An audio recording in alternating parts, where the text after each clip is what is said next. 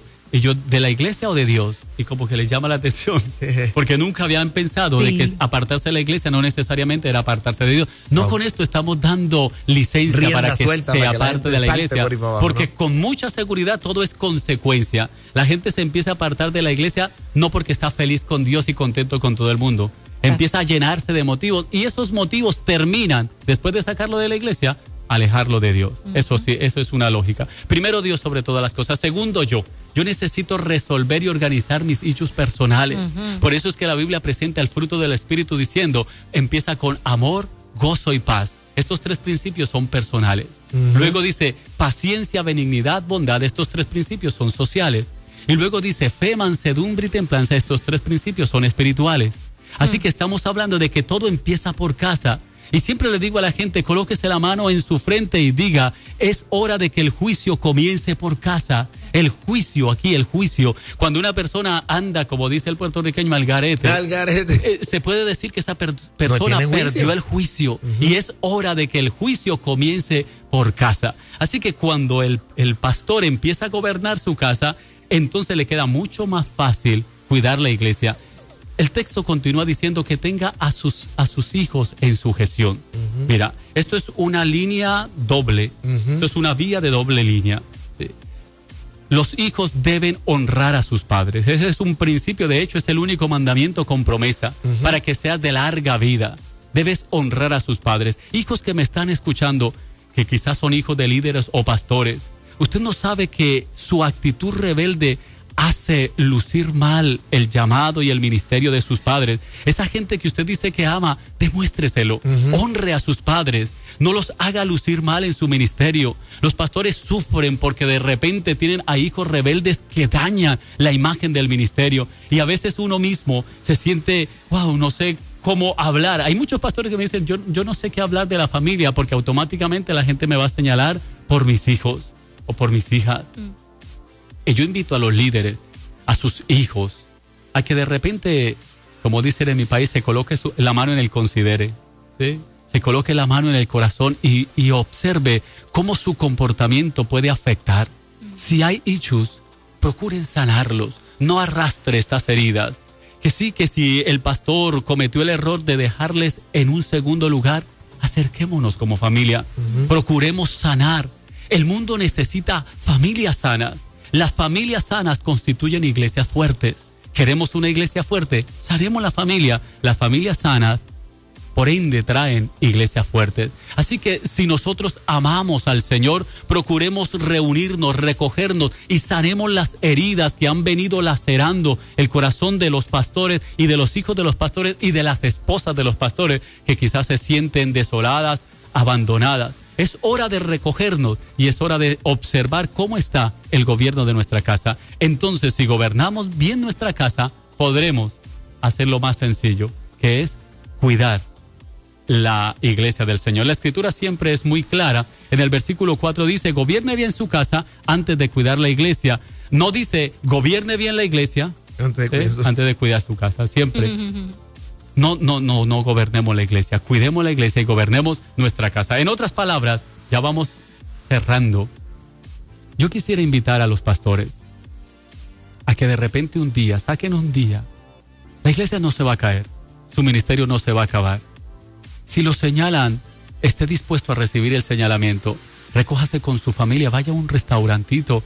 Aquellos lugares como el Lago Dos Bocas, por allá métase en ese lago allí. Hay unos restaurantes, yo no se me olvidan los nombres. Pero cualquiera, o váyase para la orilla de la playa.